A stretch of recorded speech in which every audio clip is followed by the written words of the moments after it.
Hello Dilzy, kembali lagi di Dealcation, Dealkan Education.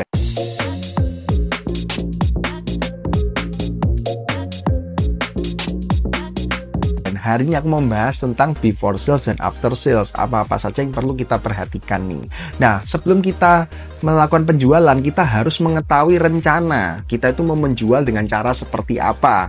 Itu kamu bisa lihat di video sebelumnya ini. Kalau kamu mau tahu, listing kamu bisa terjual ya.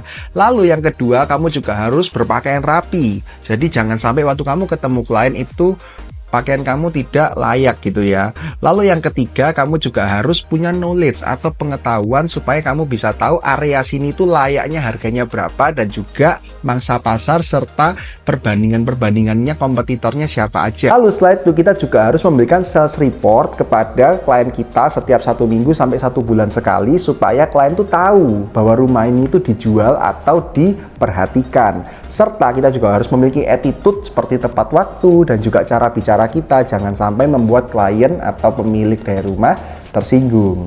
Nah, lanjut setelah itu setelah kita sales terjadi, jangan ditinggalkan ya kliennya. Kita harus memiliki juga after sales. Yang pertama adalah kita harus membangun hubungan. Jadi jangan sampai kita itu cuma jualan aja tapi tidak mau membangun hubungan. Serta kita juga harus remember important date, atau ingat ulang tahunnya klien, juga ingat mungkin ulang tahun pernikahan, serta ingat juga dengan hari-hari yang penting bagi klien kita.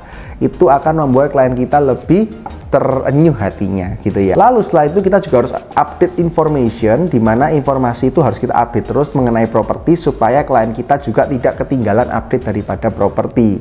Lalu kita juga harus selalu biasakan testimoni setelah penjualan ya. Jadi kalau kita testimoni itu kita tahu klien kita itu puas atau tidak. Jika ada yang kurang puas, kita bisa perbaiki di saat kita sales berikutnya.